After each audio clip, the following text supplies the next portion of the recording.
Good afternoon. आज से current affairs का सीरीज स्टार्ट होने जा रहा है। इसमें मैं सेंट्रल लेवल का जो करंट अफेयर्स है उसका सारा टॉपिक ऐड कर दूंगा, जो आपको जेपीएससी के पेपर 1 में, बीपीएससी के प्रीलिम्स एग्जाम्स और मेंस एग्जाम दोनों में काम आ जाएंगे, और सिविल सर्विसेज और अदर स्टेट पीसीएस में भी काम आ जाएंगे। इसके अलावा ये सीरीज वीडियो चलेगा, ये करंट अफेयर्स, जैसे अगर आप बैंकिंग का तैयारी करते हैं, एसएससी का तैयारी करते हैं, इसमें भी टीजीटी पीजीटी में भी काम आ जाएगा।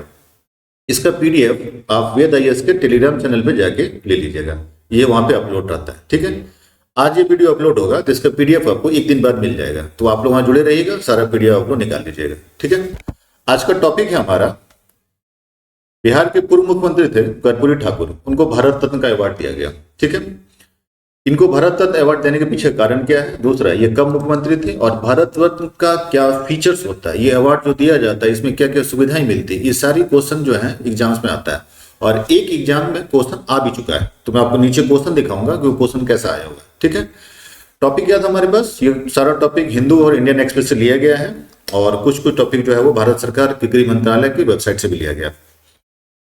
हाल ही में भारत के राष्ट्रपति ने घोषणा की कि समाजवादी पार्टी नेता और बिहार के पूर्व मुख्यमंत्री कर्पूरी ठाकुर को मरणोपरांत भारत रत्न से सम्मानित किया जाएगा।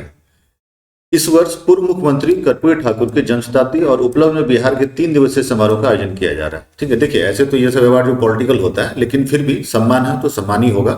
कौन थे कर्पूरी ठाकुर, ये एक जननायक थे। ठीक है, और कब थे, 1970-71 और 1977 से लेकर 89 तक ये 2 बार बिहार के मुख्यमंत्री रह चुके हैं। ये 11वें मुख्यमंत्री थे, ये बिहार के लिए याद रखिएगा। ठीक है, कब से कब तक मुख्यमंत्री थे, ये बीपीएससी का क्वेश्चन बन सकता है। ठीक है, इनको क्या कहा जाता है, जननायक, ये भी क्वेश्चन है। ठीक है, प्रारंभिक जीवन और राजनीति का आधार जो है इनका ये था, कब से कब तक, 1942 से 1967 इनका पॉलिटिकल करियर था। वह एक स्वतंत्रता सेनानी और कट्टर समाजवादी थे, जिन्होंने जयप्रकाश नारायण, राम मनोहर लोहिया और रामानंद मिश्रा जैसे दिग्गजों के मार्गदर्शन में काम किया है। ठीक है, जयप्रकाश नारायण कौन थे, ये सभी जानते हैं। राम मनोहर लोहिया कौन थे, ये हम लोग सभी जानते हैं इधर।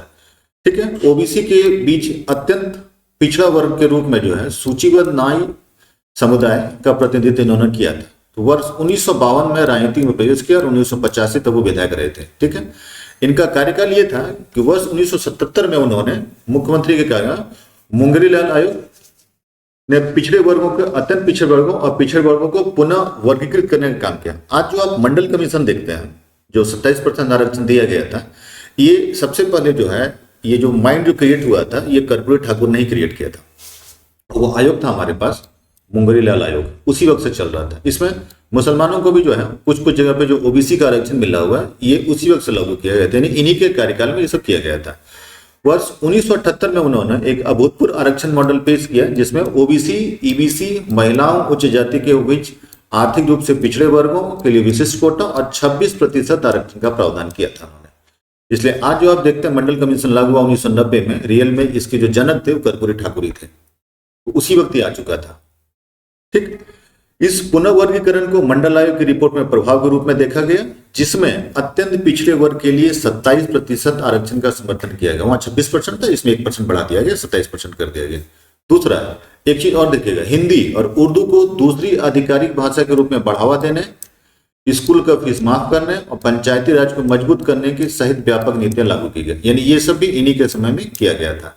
इसमें ये 2 टॉपिक इंपॉर्टेंट है, 27% आरक्षण मंडल आयोग, और इन्होंने जो आयोग बनाया था वो था मुंगेरीलाल आयोग, ये भी याद रखिएगा। कब बना था, ईयर याद रखिएगा, 1978। ठीक है, ये था। अब आके देखते हैं कि भारत रत्न का पुरस्कार क्या है। यह भारतीय गणराज्य का सर्वोच्च पुरस्कार है, याद रखिएगा। इसका इतिहास ये है कि 1954 से आरंभ हुआ था। ठीक है, स्थापित यह पुरस्कार जाति, व्यवसाय, स्थिति, लिंग के भेदभाव के बिना उच्चतम क्रम के असाधारण सेवा प्रदर्शन की मान्यता को प्रदान करता है। यह पुरस्कार मूल रूप से कला, साहित्य, विज्ञान और सार्वजनिक सेवाओं की उपलब्धियों तक सीमित है, यानी इन्हीं 4 क्षेत्रों में मिलता है। ठीक है, लेकिन दिसंबर 2011 में सरकार ने मानव प्रयास के किसी भी क्षेत्र को शामिल करने के मापदंड का विस्तार किया था। ठीक है, और आप जो देखते हैं खेल के लिए जो दिया गया था वो 2013 के आरंभ किया गया। खेल में पहले नहीं दिया जाता था, बाद में किया गया। प्रथम प्राप्तकर्ता कौन कौन थे इस पुरस्कार को, ये भी क्वेश्चन पूछा जा सकता है। सी राजगोपालाचारी, सर्वपल्ली राधाकृष्णन और सीवी रमन, ये तीनों प्रथम थे जिनको 1954 में मिला था। ठीक है, हाल ही में वर्ष 2019 में नानाजी देशमुख, भूपेन हजारिका और प्रणब मुखर्जी को भी प्रदान किया गया था। याद रखिएगा, एक वर्ष में 3 ही व्यक्ति को अधिकतम यह पुरस्कार मिल सकता है, 3 से अधिक व्यक्ति को यह पुरस्कार नहीं दिया जा सकता है। ठीक है। दूसरा, अब देखिए इसके कुछ प्रमुख बिंदु और भी हैं। यह अनिवार्य नहीं कि यह हर वर्ष भारत रत्न का प्रदान किया जाए, कोई जरूरी नहीं दिया जाए, कभी कभी होता गैप हो जाता है। ऐसा कोई लिखित प्रावधान नहीं है कि भारत रत्न केवल भारतीय नागरिकों में मिलना चाहिए, ऐसा कोई जरूरी नहीं है। जैसे नेल्सन मंडेला को ले लीजिएगा, जबकि यहाँ के नहीं तो बाहर के थे, उनको दिया गया था। विदेशी लोगों को भी मिलता है ये पुरस्कार। यह पुरस्कार एक स्वाभाविक भारतीय नागरिक, एंग्लिस क्वेस्का ओजास्कू, जिन्हें मदर टेरेसा के नाम से भी जाना जाता, 2 गैर भारतीय खान अब्दुल गफर खान और नेल्सन मंडेला को भी प्रदान किया जा चुका है। देखते हैं, ये पुरस्कार विदेशी को मिल चुका है। नेल्सन मंडेला को 1990 में, खान अब्दुल गफर खान को भी उसी वक्त मिला हुआ था। फिर मदर टेरेसा को 1980 में दिया गया था, जबकि भारतीय नहीं थे। आइए, भारत रत्न हेतु सिफारिश प्रधानमंत्री द्वारा राष्ट्रपति के द्वारा की जाती है, यानी ये पुरस्कार वहीं से दिया जाता है। संस्कृति मंत्रालय इसका धरोहर होता है, ये भी याद रखिएगा। भारत रत्न पुरस्कार किसी एक विशेष में अधिकतम 3 वर्षों तक सीमित होते, 3 से ज्यादा नहीं मिलेगा। ठीक है। पुरस्कार प्रदान किए जाने पर प्राप्तकर्ता को राष्ट्रपति द्वारा हस्ताक्षरित एक सनद पत्र और एक पदक प्राप्त किया जाता है। ये 2 चीज इसमें मिलते हैं, इसमें कोई पैसे की राशि नहीं मिलती है। ठीक है।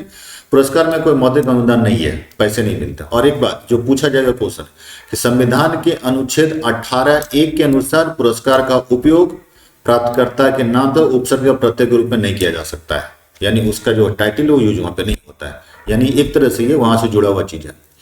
भारत रत्न विजेता को प्रोटोकॉल भी है। क्या प्रोटोकॉल है? राष्ट्रपति, उपराष्ट्रपति, प्रधानमंत्री, राज्यपाल, पूर्व राष्ट्रपति, उप प्रधानमंत्री, मुख्य न्यायाधीश, लोकसभा अध्यक्ष, कैबिनेट मंत्री, मुख्यमंत्री, पूर्व प्रधानमंत्री, संसद के दोनों सदनों के विपक्ष के नेता के बाद का स्थान मिलता है, यानी ऑर्डर ऑफ प्रेसिडेंस में भी इसका एक स्थान आ जाता है। ठीक है। हालांकि एक पुरस्कार धारक अपने biodata, letter head, visiting card आदि में निम्नलिखित अभिव्यक्ति का उपयोग करके यह बताना आवश्यक समझता है कि वह राष्ट्रपति द्वारा भारत रत्न से सम्मानित पुरस्कार प्राप्त करता है, यानी वो लिख सकता है, ये अधिकार उसको दिया गया है। जैसे आपने अपना नाम लिखा, नाम के नीचे लिख सकते हैं भारत रत्न विजेता, आप लिख सकते हैं। अब देखिए, इससे रिलेटेड एक बात और याद रखिएगा कि जब आप विदेश जाएंगे और अगर आप विदेश में ठहरना चाहते हैं तो एम्बेसी में आप मुफ्त में रह सकते हैं, आप और आपके साथ कोई एक आदमी।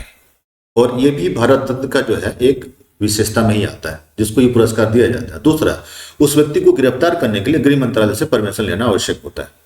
एक तीसरी और याद रहे कि वह रेलवे के फर्स्ट क्लास में जो है मुफ्त में पूरी जिंदगी अपने साथ एक आदमी को लेकर के सफर कर सकता है। ये भी भारत रत्न के अवार्ड में सुविधा दिया गया है। अब देखते हैं इससे क्या क्वेश्चन पूछते हैं। भारत रत्न जो है, अब पद्म पुरस्कार से संबंध निम्नलिखित कथनों पर विचार कीजिए। 2021 सिविल सर्विसेज का क्वेश्चन है। क्या क्वेश्चन है? भारत रत्न और पद्म पुरस्कार भारत के संविधान के अनुच्छेद 18(1) के अंतर्गत उपलब्धियां हैं। ये कथन बिल्कुल सही है। ठीक है। वर्ष 1954 में प्रारंभ किए गए पद्म पुरस्कार को केवल एक बार निलंबित किया गया। ये भी कथन सही है। किसी विशेष वर्ग में भारत रत्न पुरस्कार की अधिकतम संख्या 5 तक सीमित है। ये भी सही है। इसका आंसर होगा डी। उपरोक्त में से कौन सा कथन सही नहीं है? यहाँ पे देखिएगा। देखिए, सबसे पहली बात, ये उपाधियां नहीं है। दूसरी बात, कि वर्ष एक बार निलंबित किया गया नहीं, वो भी लगातार दिया गया। और 5 नहीं है ये, बल्कि 3 है। तो हिसाब से देखिए तो इसमें से कोई भी कथन सत्य नहीं है। तो आंसर कौन सा हो जाएगा? D number. दूसरा है, किस वर्ष मरणोपरांत भारत रत्न देने का प्रावधान किया गया था? 1955 में। 1955 में प्रावधान किया गया था। दूसरा, खेल के क्षेत्र में नाम कमाने वाले को भी भारत रत्न देने का प्रावधान किया गया था वर्ष 2013 में, जिसमें सचिन तेंदुलकर को भारत रत्न दिया गया था। फिर आइए 4 नंबर, भारत रत्न से संबंधित कौन सा कथन सत्य है? इसे पाने वाले को सरकारी सुविधाएं उपलब्ध कराई जाती है। ये कथन सही है। दूसरा, एक वर्ष में वार्षिक पुरस्कारों की संख्या अधिकतम 3 तक सीमित है। ये भी कथन सही है। दोनों कथन सही है। तो आंसर होगा सी नंबर। ये 4 क्वेश्चन जो हैं इसके इंपॉर्टेंट थे, जो भारत रत्न से संबंधित थे और आने वाले किसी एग्जाम्स में पूछे जा सकते हैं करंट अफेयर्स में। तो ये था भारत रत्न का टॉपिक।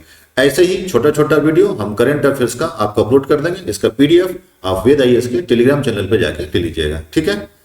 Okay, good day.